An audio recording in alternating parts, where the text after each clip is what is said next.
There is a word that many of you were taught from the time you were very young to be afraid of. A simple word, two letters, and yet for most of your life, saying it has felt like a kind of failure, like a door closing, like a love being withdrawn. That word is no. You were taught that good people say yes, that loving people find a way, that if you truly cared about your children, your family, your community, you would not refuse. You would stretch yourself a little further. You would give a little more. And so you did, year after year, decade after decade. You gave your time when you were exhausted. You gave your money when you were uncertain. You gave your presence when you needed to be still. You gave your silence when something in you wanted to speak. And now, perhaps, you are sitting here, tired in a way that sleep cannot fix, wondering quietly, is there anything left of me? Today, I want to sit with you in that question. In the teachings of the Buddha, in the ancient Pali wisdom that has guided people through suffering for over 2,500 years, there is no instruction that says you must give yourself away completely. There is no teaching that calls self-destruction a virtue. In fact, the Buddha taught something quite different. He taught that wisdom, panya, includes knowing what to protect, and compassion, karuna, must begin within. You cannot offer water from an empty vessel. You cannot offer warmth from a fire that has gone out. Today, I want to speak to you about 5 things. 5 things that when taken from you, through pressure, through guilt, through someone's endless begging, leave you diminished in ways that are very difficult to recover from. These are not things to give lightly. These are not things to surrender simply because someone asks loudly enough, or long enough, or with enough tears in their eyes. And if you have already given some of these away, I am not here to make you feel regret. I am here to help you find your way back. Let us begin. The first thing you must learn to protect, perhaps the most invisible and perhaps the most precious, is your peace of mind. In Pali, the ancient language of the Buddha's teachings, there is a word for this, upekkha. Say it gently with me, upekkha, upekkha. It means equanimity, a kind of inner stillness that does not collapse when the storms of other people's lives come rushing in. The Buddha described upekkha as one of the 4 divine qualities of the heart, a quality so essential to genuine compassion that without it, what we call caring becomes merely absorption in another person's chaos. Let me tell you about a woman I will call Margaret. Margaret is 68 years old. She lives alone now, and she is in many ways a deeply loving woman. Her daughter, 41 years old, married with children of her own, calls almost every evening, and every evening there is a crisis. The marriage is struggling. The husband said something hurtful. The children are being difficult. The money is tight. And Margaret, being Margaret, listens. She advises. She worries. She stays on the phone sometimes for 2 hours, absorbing every ounce of her daughter's pain. By the time she hangs up, it is late. Her chest is tight. Her mind is spinning. She lies awake until well past midnight, carrying her daughter's problems as if they were her own. Her daughter sleeps well. Margaret does not. And when I ask her, does your daughter call less after all this help? Does the crisis resolve? Margaret was quiet for a moment. Then she said, there's always a new one. This, dear friends, is what it looks like when someone, even someone we love deeply, asks for our upekkha, our equanimity, our peace. They may not use those words. They may simply call and talk and pull and lean. But over time, you begin to notice, after speaking with them, you are not calm. You are not at rest. Something has been taken, something quiet and steady, and you do not know how to get it back. Upekkha is not coldness. It is not the ability to not care. It is the ability to care from a place of stillness rather than from a place of fear. And when someone's need, however real, however urgent, requires you to sacrifice your stillness completely, the Buddha would say, this is not a request you are required to honor. It is not love to give away the very quality that makes your love sustainable. What you might say, gently but clearly, I love you, and I cannot carry this with you tonight. Let us speak again tomorrow when I am more rested. That is not rejection, that is wisdom. That is upekha, kept whole, so it can be offered again and again for the years still ahead of you. The second thing, and I want to speak of it plainly, because too often it is spoken of in whispers, as if money were a shameful subject for a Dharma talk. It is not shameful, it is essential. You must protect your financial security. The Pali word I want to offer you here is appamada. Appamada. Appamada. It means heedfulness. Careful, wakeful attention to the things that sustain your life. The Buddha named appamada as the foundation of all wholesome qualities. He said, of all the footprints, the elephant's is supreme. Of all qualities, heedfulness is supreme. Heedfulness includes knowing what you need to survive and protecting it. I think of a man I will call Harold. Harold is 72. He worked for 38 years. He saved carefully, not extravagantly. He was never a rich man, but he put aside enough to live simply and with dignity in his retirement. He has a small apartment, a modest account, a life that is quiet but his own. His son is 44. A good man, Harold would say, but unlucky. Or perhaps careless, though Harold would never say that aloud. The son has needed money 3 times in the past 2 years. The first time, Harold gave without hesitation. Of course, it was an emergency. The second time, he hesitated, but gave, because the son promised to repay it, because saying no felt like abandonment. The third time, 2 months ago, Harold sat across from me with his hands folded in his lap and said, very quietly, I'm not sure I can make rent next month. He had given his security away, piece by piece, because every time he tried to say no, the begging intensified, the urgency escalated, the guilt arrived, heavy and familiar. And Harold, being Harold, could not bear to see his son struggle. Dear friends, I want to say something clearly. Wanting your child, or your sibling, or your friend to be all right is not the problem. The love is not the problem.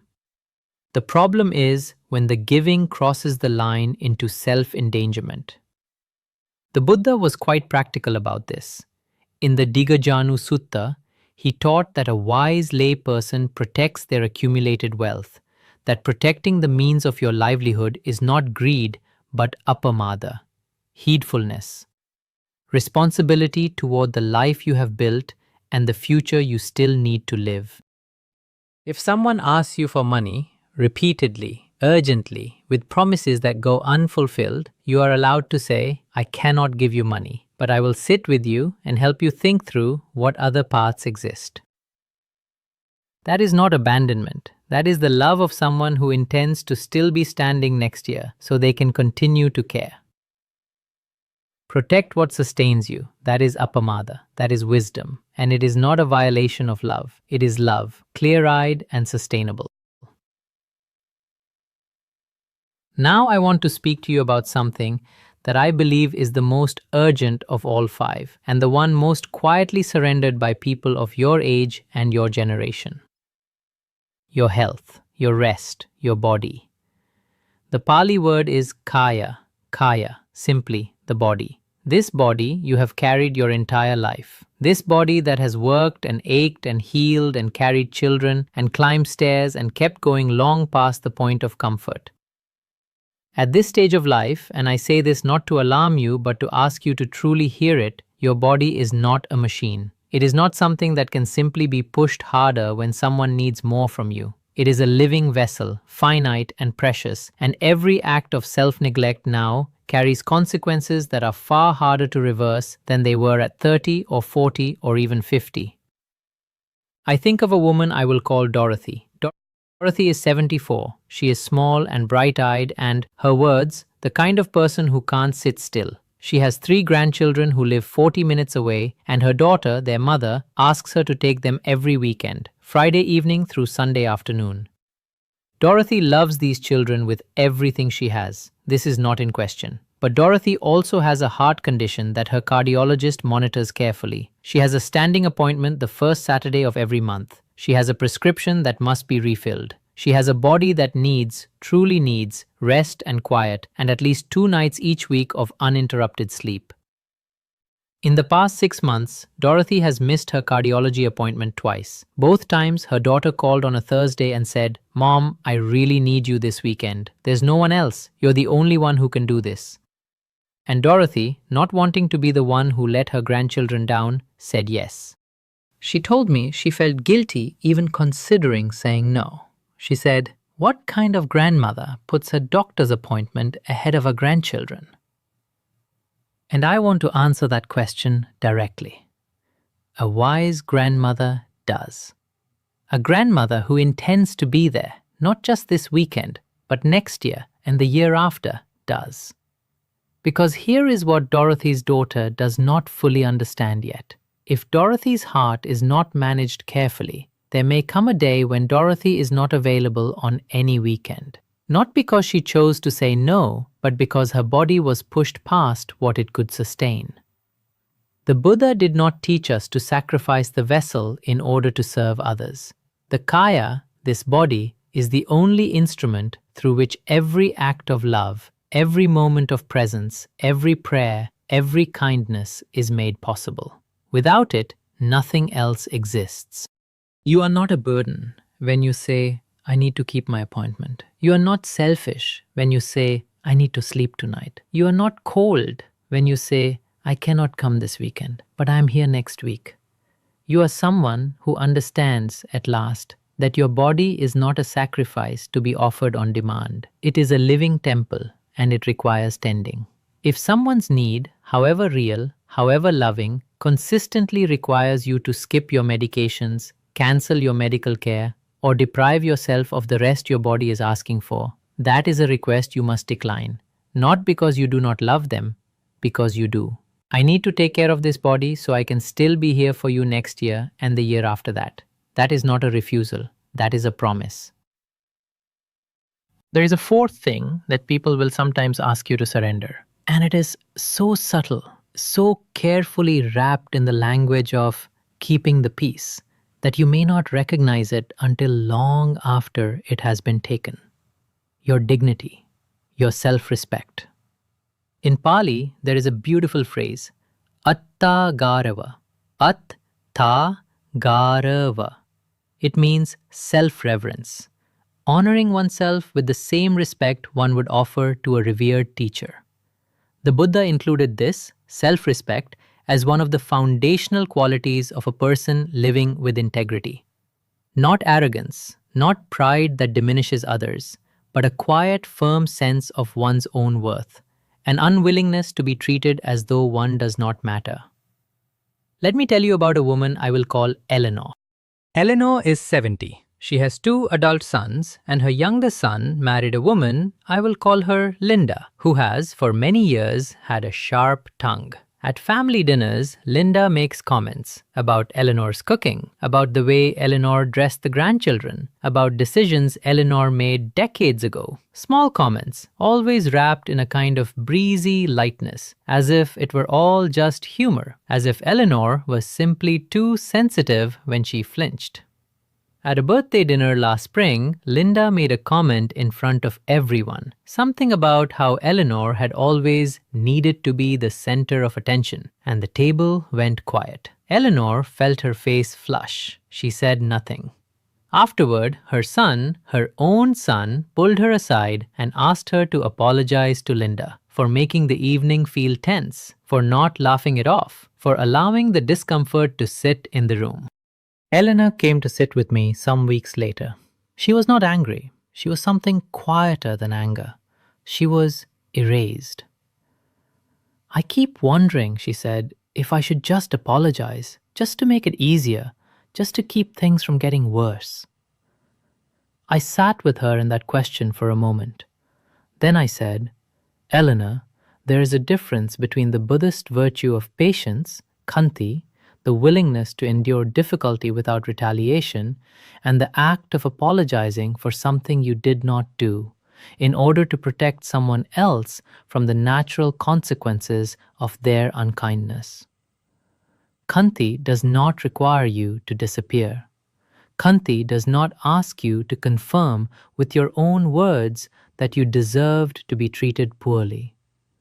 Atta-garava, self-reverence, is not compatible with a false apology offered under pressure. It is not compatible with erasing yourself so that someone else's behavior can go unnamed. You can choose not to retaliate. You can choose silence at times. You can choose to walk away from a room rather than escalate. These are all expressions of wisdom. But if someone asks you, through guilt, through pressure, through the implicit threat of family rupture, to say, I'm sorry, when the truth is that you did nothing wrong, that is a request for your dignity, and it is one you are allowed to refuse.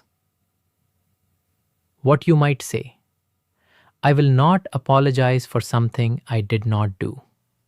I am willing to speak with kindness. I am willing to find peace, but I will not erase what happened. That is not cruelty. That is attagarava. That is self-respect, held gently, but held. And now we come to the fifth thing. And this one, I want you to feel it, not just hear it. Your time. The Pali word is khana, kha-na, a moment, a window of time. And in the Buddhist tradition, khana carries a particular weight because it refers not just to time in the abstract, but to the precious quality of this specific window, this unrepeatable configuration of conditions, this season of life that you are in right now. The texts speak of the khana sampatti, the rare and precious opportunity of a human life, with faculties intact, with some freedom, with the capacity to practice and to live with meaning. The Buddha said, such a moment is rarer than a blind sea turtle surfacing through a single floating ring across the entire ocean. You are in such a moment right now, and someone may be quietly consuming it. I think of a man I will call Robert. Robert is 76. He retired at 68 after a long career in accounting. 40 years of doing what was needed, what was practical, what paid the bills. He had one dream he had carried quietly for most of his life. He wanted to learn to paint. Watercolors specifically. He used to see them in museum shops when he was young and feel something stir. When he retired, he told his wife, now is the time. That was 8 years ago. He has not bought the paints yet. Because there is always something. His son needs help with the renovation. His daughter needs him to watch the grandchildren, not occasionally, but every Tuesday and Thursday, and sometimes Saturdays. His sister calls to talk for hours about her health problems. The neighbor needs a ride. The church committee needs a volunteer. Each individual request is reasonable. Each person asking has a genuine need. But Robert told me with a kind of quiet devastation in his voice, I keep thinking I'll get to the painting when things slow down. But I'm 76 now, and things haven't slowed down. Dear friends, I want to say something, and I want to say it with great care and with love. There will not be a season of life after this one that is easier. There will not be a future year when the demands on you mysteriously disappear and leave you free. That window, the one Robert is still waiting for, does not open itself. You have to open it. And the only way to open it is to say, with gentleness and with conviction, this time is mine. Karna does not wait. The moment that passes does not return. The Buddha was not speaking only about meditation practice when he said this. He was speaking about the whole of a human life. Every sunrise you spend entirely in service of others' demands, with nothing left for the quiet cultivation of your own soul, is a karna that will not come again. This is not selfishness. The Buddha never taught that your life belongs entirely to others. He taught metta, loving kindness, that begins with oneself and radiates outward. You cannot radiate what you have never allowed yourself to receive. To the people in your life who consume your time without thought, who assume you are always available, always willing, always able to place your own needs last, you are allowed to say, I love you, I will help you. But this time, this particular afternoon, this particular morning, this particular season of my life belongs to me, and I am going to protect it. Maybe Robert still has time for the paints. I believe he does. But he has to stop waiting for permission. This is your permission. There is an image I would like to leave with you today. Imagine an old tree, wide, deep-rooted, standing at the edge of a forest. It has been there for many decades. Its branches spread broadly. Birds nest in it. Children have climbed it. On hot days, people have sat beneath it and found shade. This tree gives constantly. Its shade is offered freely. Its branches hold life. But notice, the tree does not break off its own branches to give shade faster. The tree does not tear up its own roots to feed the birds. The tree stands firm, deeply, unmovably rooted. And because it stands firm, it can give more than any tree that allowed itself to be uprooted. You are that tree. When you protect your peace, your security, your health, your dignity, your time, you are not closing off your love. You are deepening your roots. You are making possible the next decade of presence, of wisdom, of genuine warmth that no pressured and depleted version of you could ever offer. The Buddha said, Attanam upamam katva. Make yourself the measure. Begin with yourself, not instead of others, not above others, but as the starting point from which everything else becomes possible. Saying no when someone asks for what you cannot give without destroying yourself is not a failure of love. It is love, turned inward, where it was always needed most.